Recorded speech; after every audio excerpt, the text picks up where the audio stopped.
everyone, it's Harry from BBQ, the YouTube channel that teaches you how to master barbecue so you can spread barbecue love. I've won first place ribs in many contests across America, and I've posted quite a number of rib videos. I'm always looking to up my rib game, and today I'm going to try a technique that I've used on my chicken, which is do a buttermilk brine on the chicken before cooking it for competition. In this episode, I'm going to try the same thing. We're going to do a buttermilk brine on ribs, let it soak overnight, cook it alongside a regular rib, and see which rib gives a better competition result. For you guys doing backyard out there, this will also be a good technique if it proves to be a winner. So follow me along for the ride and we'll see which one reigns supreme.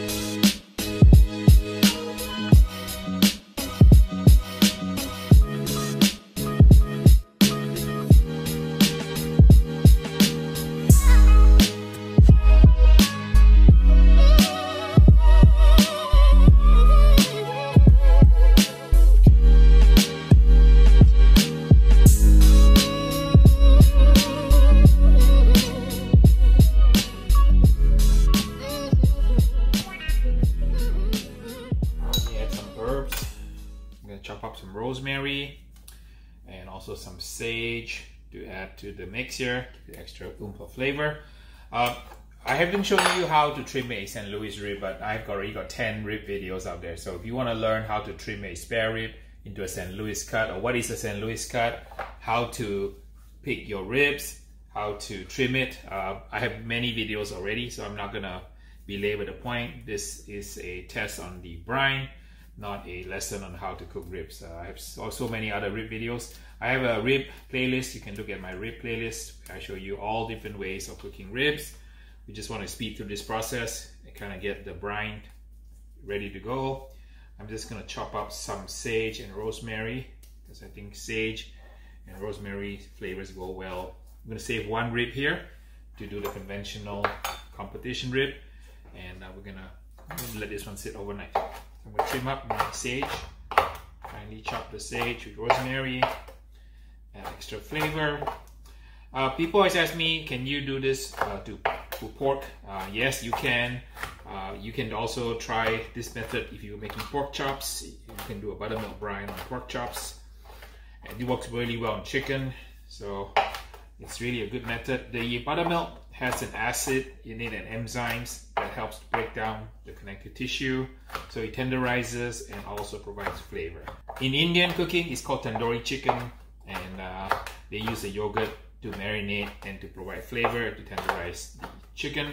You can use the same thing for your pork also if you like.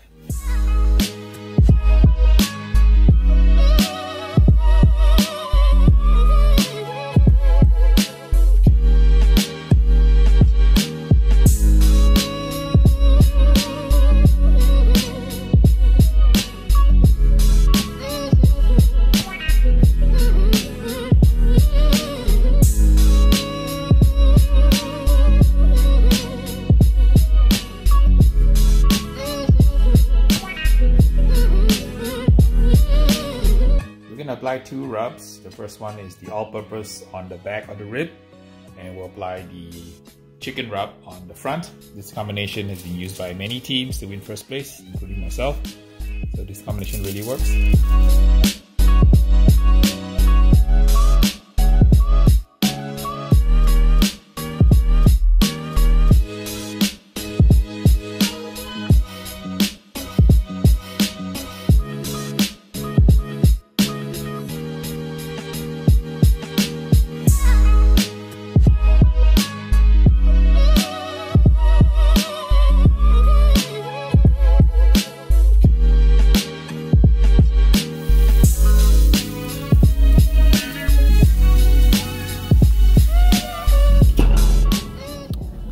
Ribs are ready, they look beautiful.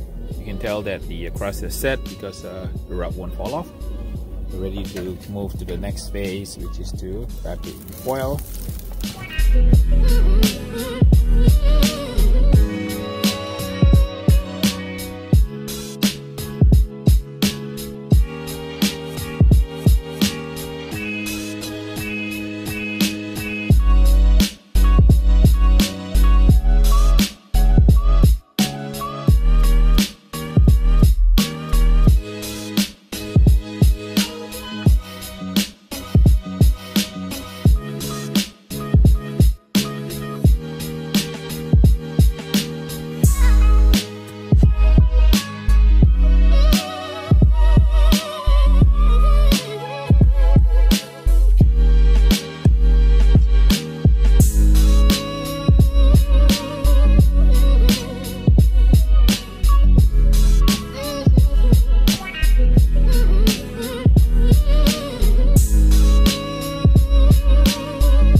I've eaten my way through 2 rounds of tasting, and I ate 2 ribs from the buttermilk brine and 2 ribs from the conventional rib. And here's my conclusion. Appearance wise, they are both the same. Both have good smoke ring, good bark, good color. And on the taste, the buttermilk one tastes slightly saltier. And both are pretty good, but I think that the flavors are very much similar since I used the same rub on both ribs. The buttermilk one was just a tad saltier, and I think that has to do with it sitting overnight in the buttermilk brine. In terms of tenderness, I have to give the nod to the buttermilk one. If you know, this was a 10 in terms of tenderness, the one that's conventional will be a 9. So just a small smidgen of difference between the tenderness of the buttermilk brine versus a conventional rib. So what did I learn? What did I learn is that the buttermilk is actually a good technique for cooking ribs. I've never tried it before. I've done it on chicken. So I would say that this experiment is a pass. And I will probably be trying this buttermilk soak in future contests to up my rib game. I think it's kind of unusual, a little bit of work to kind of cut out the herbs and create a buttermilk. But if you want to do overnight soak, you know, it may work. Again, I always tell you guys when you watch my videos, this is just one data point. So please don't jump all over the round and say that Harry said that this is the best way. I really don't know. When you cook one time, it's hard to tell. I can taste the difference between the tenderness of the buttermilk. It seems to be just a little bit more moist. The texture is actually better. It's kind of like a little springiness to it versus the one that is not been brined. And I think the brining effect is the sodium chloride ions kind of penetrate the protein microfibrils, causing ionic repulsion, and then it holds the salt solution. It also keeps the moisture so that when you cook it doesn't dry out so much. So I think that there's a little bit of science involved in buttermilk itself. Since it's an acid, it tenderizes and it actually keeps the meat more moist. So I think it's a pass. If I were to do this in a contest, I think it would yield a superior result than my conventional rib recipe. Don't get me wrong, both ribs are really, really good eating, but in the kind of the heat of competition, you have to win by just sometimes the most razor thin margin. So conclusion, long story short, for those of you who fast forwarded to the end, it's a pass. Buttermilk is a great idea to treat your ribs based on one data point. So please remember, don't send me all those comments saying that, hey, Harry said so. No, it's just one data point. In today's experiment, the buttermilk won out against a conventional one. So I hope you guys like this video. Let me know in the description below what questions you have. If you'd like me to keep continuing to do these experiments to share with you, this is my journey of learning, and my journey of learning, I'm passing on my stories and knowledge to you so you too can up your barbecue game. So until the next video, we will see ya. I've prepared a sampling plate for Mr. Beans. Sit, sit, sit. Sit, Beans. Sit. Stay, stay, stay, stay. Wait. So, Mr. Beans, I have in front of you 2 rib samples.